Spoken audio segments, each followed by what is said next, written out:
Have you ever had a slip up? Well, in today's C-3 English read and repeat lesson, I am going to teach you what it means to have a slip up. Be sure to check out some of my playlists down in the description for some of my other fun and engaging English lessons. So let's dive into today's story as I will read slowly and give you the opportunity to repeat after me. Let's get ready for some learning and laughter. Staci woke up early on Saturday, determined to finally clean the gutters on her house.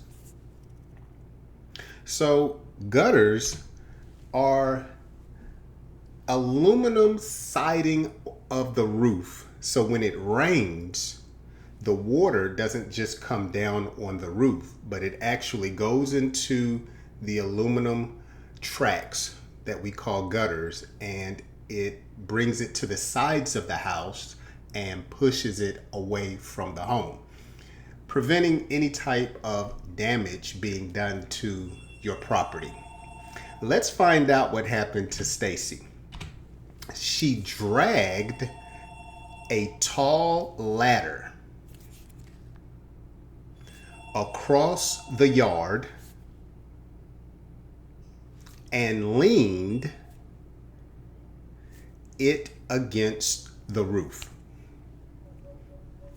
So when someone leans something against something else, they set it on something to where it doesn't fall. So I can lean on my desk, I can lean against a car, or you can place a ladder. If this were the, let's do it like this. If this were the side of the house, you would lean the ladder just like that. It's leaning now against the house, or the pen is leaning against my phone. All right, let's continue and find out what happened. The morning sun made the shingles. Let's say that again. Shingles. Warm beneath her feet as she climbed carefully upward. So shingles are what's on top of a roof to keep the water from getting inside of the home. Okay, now some homes here in the United States have tin roofs and others have shingles. Out west in California or Arizona, many homes have clay as a roof covering. So it just depends on where you live. The temperature in your area can often determine the type of roof that you have. Here where I am located, we have shingles. Now notice that Staci climbed carefully upward and the shingles were warm beneath or under. So my water bottle, as you see here, is beneath the pen. Now the pen is beneath the water bottle, okay? So beneath means under, or something that is in a lower position. With a small bucket in hand, she began scooping. Let's say that again. Scooping.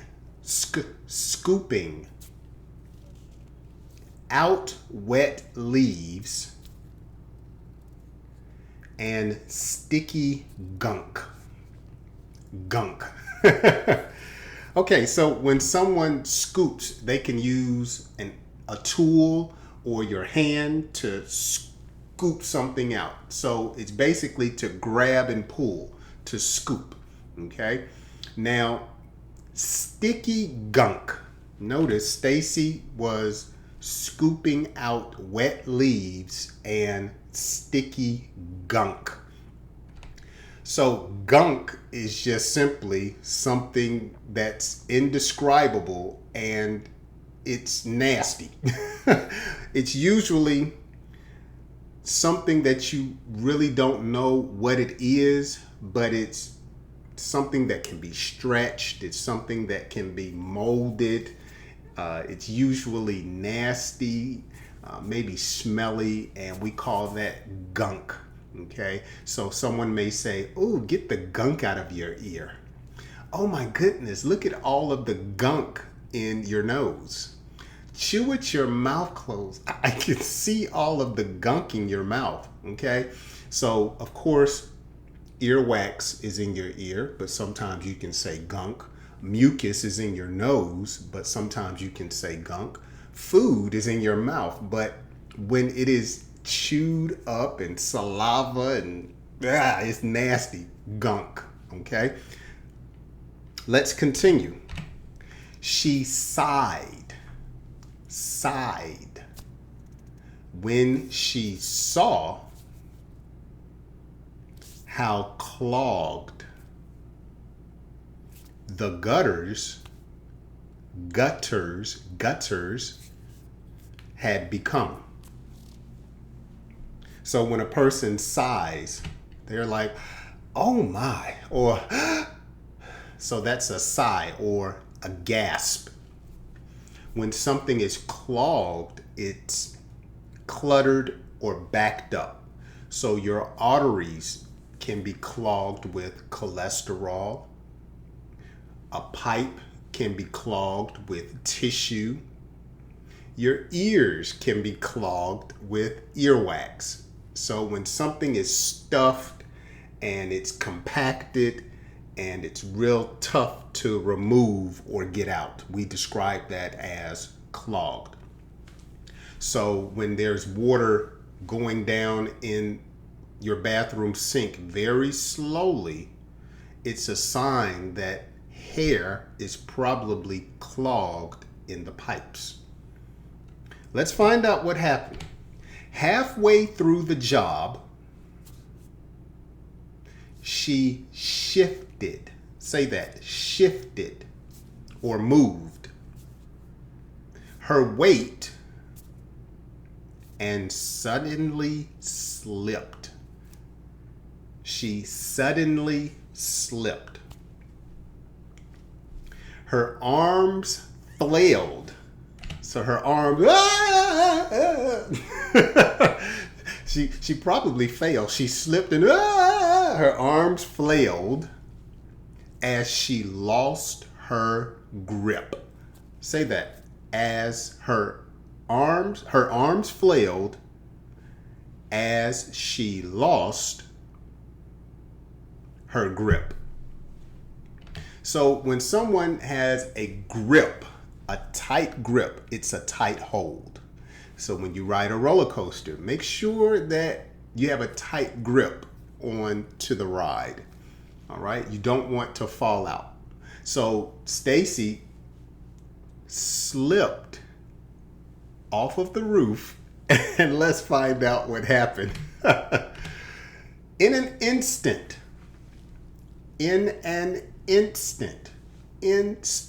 So something happened very quickly. She tumbled, or she fell off the roof and hit the ground with a painful thud. Thud. Sharp pain shot through her foot, and she cried out in agony. Oh, it hurts. Oh, it hurts. Agony. Oh, somebody call a doctor. Oh, someone call 911. Pure agony. Oh, Lord. So she was hurting very bad. A neighbor watering his lawn ran over in dismay. So when someone is in dismay, they cannot believe what just happened. Oh my gosh, Staci, did you just fall and slip off of the roof? Yes. When the ambulance arrived, the doctors later confirmed she had broken 3 toes. If that's all that happened to her after slipping off of a roof, is she broke 3 toes, she did good.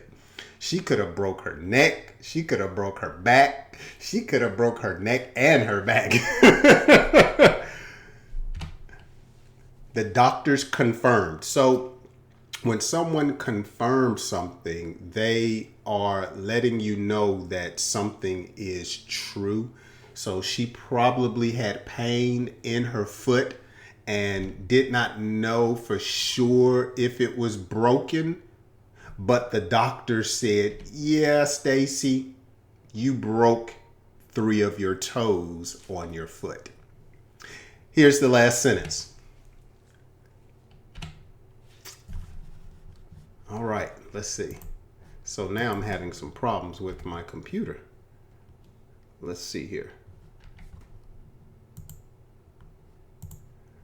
Now that's funny.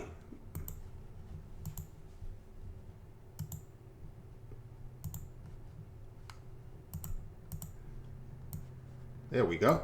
Staci promised herself that next time she would hire a professional, someone who knew exactly what they were doing, an expert, instead of taking the risk alone. So Staci was in a pickle. She fell off her roof trying to clean her gutters and broke 3 toes. She slipped up. Now, I want you to remember something before we get out of here. When a person slips up, you can slip up like Staci did, literally, or figuratively. You can slip up by saying something or doing something by mistake. Okay, so you may slip up and call your wife by someone else's name. You slipped up. You messed up. Okay, or you may slip up and give someone $20 when you meant to give them $5.